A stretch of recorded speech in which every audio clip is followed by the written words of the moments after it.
Meron ba kayong mga abiso sa kanila, Secretary?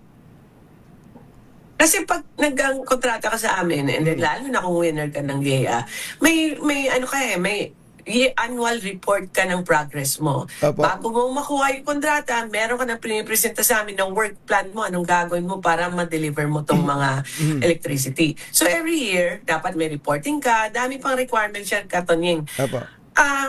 Many of this report, but many also do not report. Hindi siya nag-report, so sasabihin namin, susulatan namin, oy, yung update niyo nasaan na.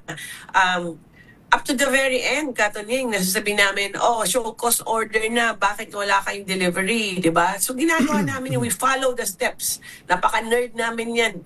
Sinusunod namin ang kada step na we will notify, show cause order, tapos pa-justify sa'yo. Usually pag ginustify mo naman, pinagbibigyan namin eh. Kaya minsan may delay talaga.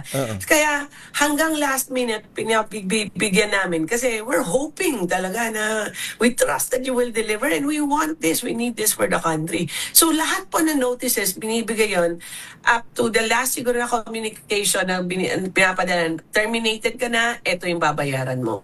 So we've done all the notices. Unfortunately, many of these companies, including Solar Philippines, never sila nagre-respond to any communications na pinapadala. Ang ibig sabihin nun, are they waiving the right to respond?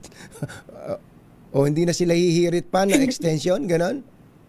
Actually, hindi ko alam eh. We don't understand bakit hindi. Kasi these are really good projects. Kung ituloy mo lang, you'll help the country. At the same time, you'll earn money for the next 20 years. Hindi namin naiintindihan. So, kaya we don't want this business in the energy sector. Utility to eh. Araw-araw pangangailangan ng tao to. Parang tubig to, parang public transportation. Electricity is a public utility. And if they can deliver, then wag na silang sumali sa DOE, please.